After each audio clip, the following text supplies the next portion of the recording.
Hola a todos y bienvenidos a Reinventa Podcast, el podcast de innovación de Banbif.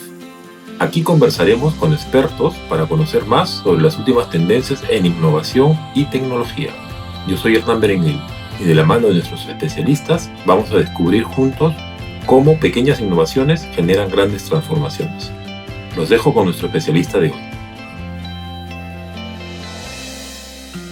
Hola con todos, soy Camila Freire, gestora de innovación en Banbif. Bienvenidos a Reinventa Podcast, el podcast de innovación de Banbif, donde trataremos temas para que innoves desde tu trabajo, tu emprendimiento o tu empresa. Continuamos la segunda temporada de podcast, esta vez con el tema de startups corporativas, el caso de Evo Banco. Bueno, y tenemos un invitado de lujo. Está con nosotros Carlos Oliveira, que es formado en la Complutense y tiene un MBA en la IESE Business School. Ha tenido una vasta experiencia en cargos directivos en Johnson & Johnson y en Kellogg, y hasta hace unos meses ha sido director corporativo del laboratorio de clientes en Evo Banco, donde lideró la transformación digital y resultó como el banco más innovador de Europa, el mejor banco digital y con la mejor app financiera en España, entre otras cosas. Actualmente es profesor, escritor, emprendedor, consultor en temas de transformación digital, pero entre lo que más le apasiona es el coaching y, por supuesto, un gran amante de sus 4 hijos y esposa. Bienvenido, Carlos, a Reinventa Podcast. Muchísimas gracias. Desde luego, con una presentación así, cualquiera no puede estar contento.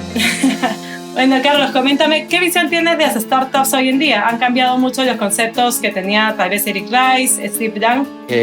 Está muy mitificado todo el tema de las startups y parece que es una cosa muy sofisticada, ¿no? Pero en el fondo es una cosa que viene haciéndose toda la vida. Hoy por hoy yo creo que el emprendimiento nunca ha encontrado un entorno más fácil donde poder desarrollarse y crecer. Se consigue integrar un montón de productos y servicios a tu oferta-valor y conseguir de esa manera amplificarla. Entonces yo creo que los principios de los que comentabas siguen siendo absolutamente válidos, pero te diría que hoy por hoy es todavía mucho más fácil y mucho más ágil conseguir emprender y lanzar startups. Normalmente se piensa en las startups como emprendimientos, como empresas pequeñas o separadas de las empresas más tradicionales, pero también vemos que existen lo que son las startups corporativas, ¿no? Como por ejemplo el caso que hubo con Evo Banco.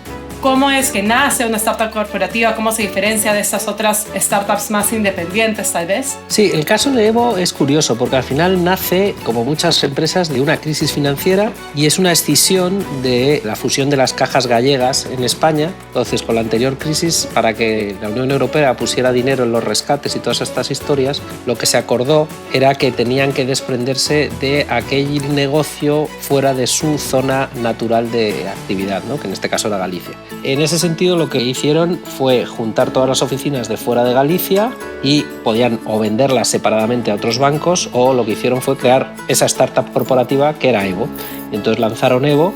En un primer momento era un banco analógico con sus 130 oficinas y que ese fue el origen de Evo, tratando de dotarlo de una imagen diferente y un posicionamiento diferente. Bueno, ¿y cómo la naturaleza de las startups, ¿no? Estas características de tal vez mayor agilidad, mayor experimentación, también mayor uso de tecnología, ayudó al desarrollo de Evo Banco? Bueno, ayudó definitivamente. Tú ten en cuenta que cuando nosotros nace Evo y lo compra Apolo, que era el fondo de capital riesgo que había detrás, pues era un entorno de tipos de interés donde realmente se ganaba dinero, bastante dinero con ese modelo. El entorno de tipos de interés cambió en Europa y de repente se encontraron con un banco que tenía oficinas y que tenía un modelo más tradicional de banca y que perdía mucho dinero. Nos vimos en la obligación de, oye, este banco hay que digitalizarlo para poder darle la vuelta a la cuenta de resultados, ¿no? Entonces, la transformación digital en Evo fue todo. Nosotros pasamos de 130 oficinas a una oficina.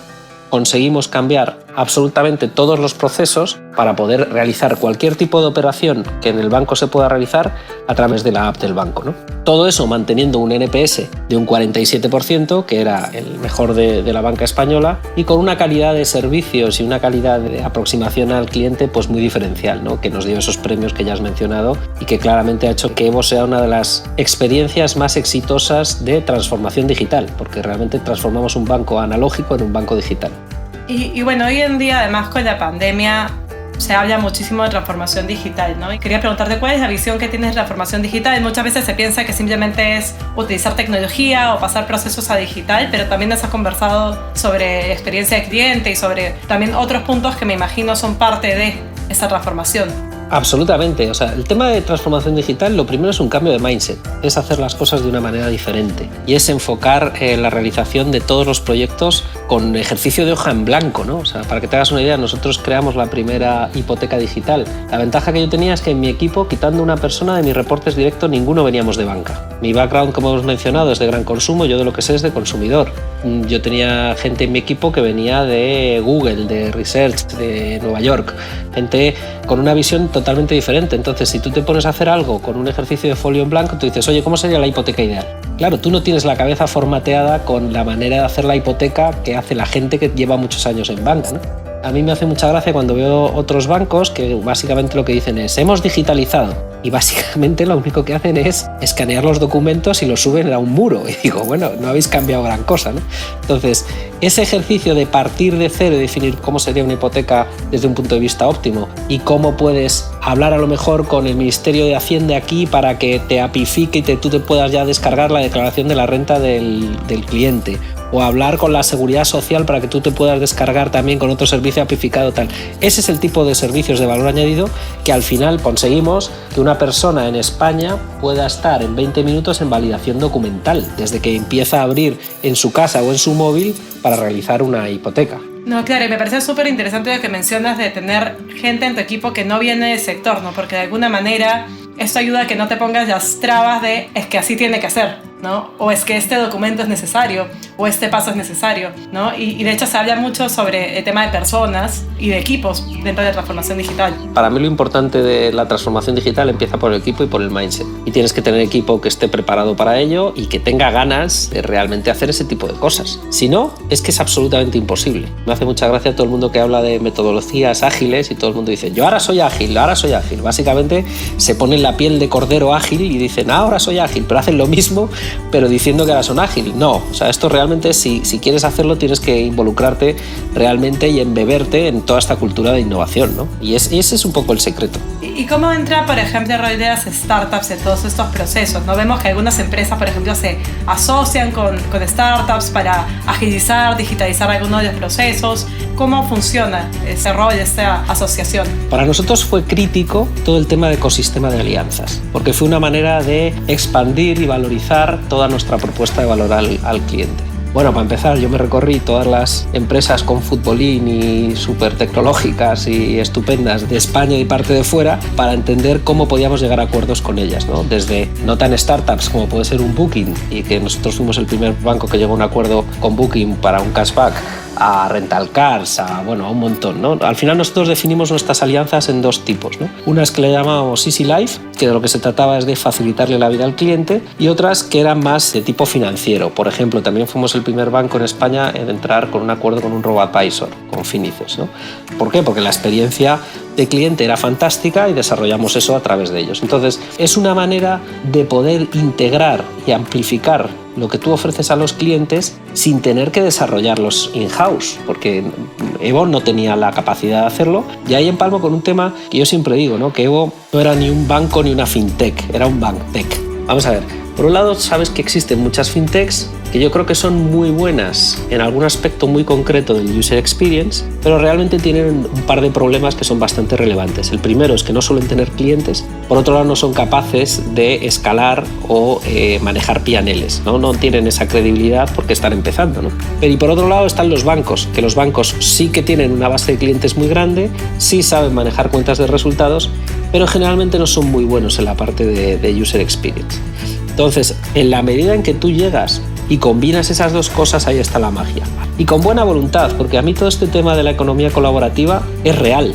O sea, yo me sentaba con cualquiera de estas nuevas empresas y yo siempre les decía lo mismo, oye, ¿a ti qué te quita el sueño? Entonces me decían, a mí me quita el sueño que no tengo clientes, o que no tengo esto, que necesito darme a conocer o no sé qué. Bueno, pues a mí me quitaba el sueño que necesitaba ofrecer un tipo de producto diferente y tal. Bueno, pues ¿qué tal si llegamos a acuerdo? Y de esa manera, de una manera muy sencilla y de una manera muy humana y muy natural, conseguíamos llegar a acuerdos en un tiempo muy rápido. Y luego es verdad que nosotros teníamos una capacidad de ejecución muy ágil. Nosotros, desde que se firmó la alianza con Booking hasta que estaba operativa en nuestra app, pasaron 6 semanas. Eso no es normal. Eso en un banco grande, al menos en España, estamos hablando de muchos meses, sino algún año. Claro, y acá me imagino que también entra un poco lo que mencionabas del mindset, ¿no? Al menos acá pasa mucho, ¿no? De que uno tal vez tiene cierto miedo de compartir cierta información, ciertos clientes, entonces el poder abrirse a formar estas alianzas, me imagino que requiere cierto esfuerzo, no sé cuáles fueron tal vez algunos retos. Yo siempre digo que no creo que tuviéramos grandes secretos de Estado ni lanzáramos cohetes a la luna, o sea, es decir, creo que las cosas que hacíamos tampoco, si alguien pudiera verlas, realmente estaba en esa manera de hacer, más que en coger cosas que pudieran robarnos propiedad intelectual o cosas, o sea, desde por ejemplo el lanzamiento del Voice Bank, que fuimos el primer Voice Bank del mundo. El Voice Bank es juntar una serie de piezas, una parte de Google, otra parte de Amazon, otra parte de no sé qué, con gente muy inteligente y montarlo. Eso se montó en 4 meses, 4 personas. Yo creo que hay que ser mucho más generoso, hay que tener mucho menos miedo a compartir, porque es la manera de crecer y de verdad, cuando al final para vender cualquier cosa hay 2 palabras que para mí son claves. Una es trust y la otra es relevance. Es decir, tú a mí no me vas a vender nada si yo no me fío de ti. Entonces lo primero es que hay que generar confianza. Una vez que has generado confianza, lo siguiente que tengo que ver es si tienes algo relevante para venderme, ¿vale? Pues si no tienes nada relevante, pues no te voy a comprar nada. Pero si tienes algo relevante y no me fío de ti, tampoco te lo voy a comprar. Entonces lo primero es generar ese trust. ¿Y ese trust cómo se genera? Pues evitando ocultar cosas, tratando de ser transparente con la gente, sin tener agendas ocultas. Esto es mucho más sencillo porque al final estás acortando muchísimos tiempos en discusiones absurdas, en negociaciones absurdas y en tratar de ocultar cosas que realmente no conducen a nada, ¿no? Y hablando ahora sobre relación con los clientes, entonces quería que nos cuentes un poco más sobre cuáles son esas claves para tener una experiencia de cliente idónea, ¿no? Si es que tiene que ver con la tecnología, con un híbrido entre la tecnología y contacto más personal, más presencial. Desde los orígenes de Evo, donde yo todavía no estaba, había un maniquí en el comité de dirección que representaba al cliente y que por lo tanto cuando se tomaba alguna decisión se pensaba ¿y este qué piensa de esto? O cuando me incorporé yo, por ejemplo, lo que hacíamos es se mandaba al comité de dirección siempre unas audiciones del call center para ver situaciones donde habíamos metido la pata, donde habíamos cometido errores, para que todos fuéramos conscientes de las cosas que hacíamos con los clientes, ¿sí? Nosotros, por ejemplo, dentro de nuestra app teníamos integrado una cosa que se llama AppGree, que te dan en tiempo real feedback los clientes. Hubo un momento que los bancos proliferaban en lanzar un montón de apps, una que era el localizador de cajeros, otra para no sé qué, otra para tal. Los clientes sistemáticamente te decían, yo quiero una app que haga todo. Entonces tú hablabas con la gente de tecnología o con mi propia gente en su momento y me decían, no, verás, Carlos, esto es muy complicado y tal, y entonces, claro, porque yo, a ver, que es que no se trata de si es complicado o no, es que lo quiere el cliente y hay que hacerlo. Entonces ese cambio también de dejar de mirarnos el ombligo y decidir que lo que hay que hacer es lo que dice el cliente, pues es lo que hay que hacer. Nosotros, por ejemplo, que siempre subíamos releases mensuales de nuestra app, todo se testaba primero con una comunidad de beta testers de 2.000 personas. Si no pasaba con una calidad de 4/5, no se subía a producción. Uno de los últimos proyectos en los que estuvimos es de qué manera tú podías llegar a hacer cualquier cosa en la app en 3 taps. En 3 movimientos tenías que ser capaz de llegar a donde tú quisieras. Porque al final, seamos claros, los bancos, al menos aquí, no tienen buena imagen. Había un estudio en Estados Unidos que decía que la gente, el 70%, prefería ir al dentista que al banco. Nosotros lo que procuramos es justo lo contrario. No teníamos letra pequeña de nada, te hablábamos como te estoy hablando yo ahora. A mí me presentaban las cosas y si yo en 3 o 4 minutos no lo entendía, decía, esto no lo entiende nadie, fuera, hay que cambiarlo. Tenemos que hacer banca para que la entienda todo el mundo, desde mi madre a mi hija de 15 años. La complejidad es signo de mediocridad. Entonces hay que trabajar en simplificar las cosas porque se puede. Las discusiones que a veces teníamos es, oye, ¿qué papel debería jugar el banco en la salud de los clientes? Más allá de venderles seguros de salud.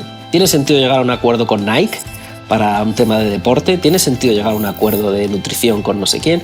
Ese tipo de discusiones y cómo amplías el valor que tú le ofreces al cliente es donde yo creo que hicimos cosas diferentes de lo que hacían otras entidades. No, me queda clarísimo. Y Carlos, bueno, para ir finalizando, quería que nos recomiendes algún libro o alguna película que te haya dejado alguna enseñanza, te haya impactado, tal vez sobre los temas que hemos ido conversando. Bueno, a ver, primero el de los 7 momentos del coaching, que evidentemente es una guía esencial y que tenéis que leer todos, como coautor que soy. Y ahora, en serio, yo creo que, hombre, desde un punto de vista humano, yo creo que cualquier persona no puede andar por la vida sin haberse leído El hombre en busca de sentido de Viktor Frankl, que yo creo que es un clásico y yo creo que todo el mundo tiene que leerlo. Muchas gracias, Carlos, por contarnos tu experiencia. Ha sido súper enriquecedor. Muchísimas gracias a vosotros, ha sido un auténtico placer y a vuestra disposición siempre que queráis. Muchas gracias por su preferencia y por escuchar Reinventa Podcast, el podcast de innovación de Banbif, donde tratamos temas para que innoves desde tu trabajo, tu emprendimiento, tu empresa. Nos vemos en el siguiente episodio.